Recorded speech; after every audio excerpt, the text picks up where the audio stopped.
Good morning, my good people. Again, basically, let me break this down of what God was saying in His Word this morning because I'm still sitting with all that He gave me this morning from reading Second Kings chapter 1, verses 1 through 15. He's basically saying America as a country that was set apart and chosen by God, how we have strayed away from Him, how we have let go of His hand, how we have let go of His laws, His precepts, His decrees, and His commands. We have totally pushed God out the picture, and this is because of greed, the greed and love of money, the greed and love of sinfulness, the greed and love of worshiping false idols, the greed and love of worshiping the enemy versus doing what's righteous, versus doing what's good and causes goodness of God to overflow from you into somebody else.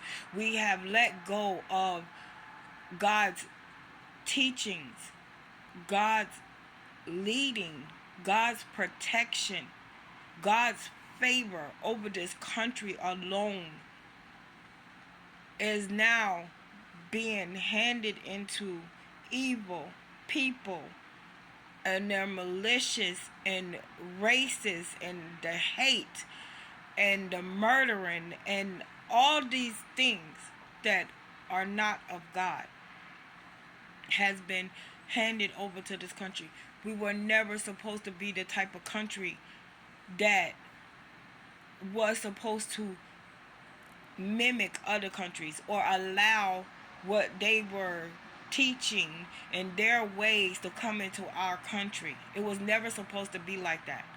The United States of America was supposed to be a country set apart and chosen by God to honor Him, to display His love, His grace, His mercy upon others, to teach from generation to generation the ways of God, not the ways of man and not man's made laws, but the ways of God and God's laws and precepts and commands for our life.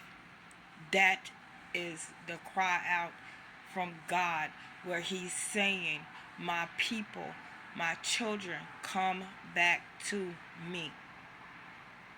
We make up this country, every last one of us, all of us, all of us. Somebody's skin color does not matter. All of us make up this country.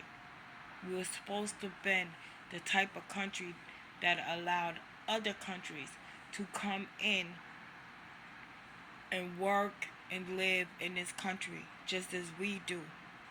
But they have to honor God in doing so.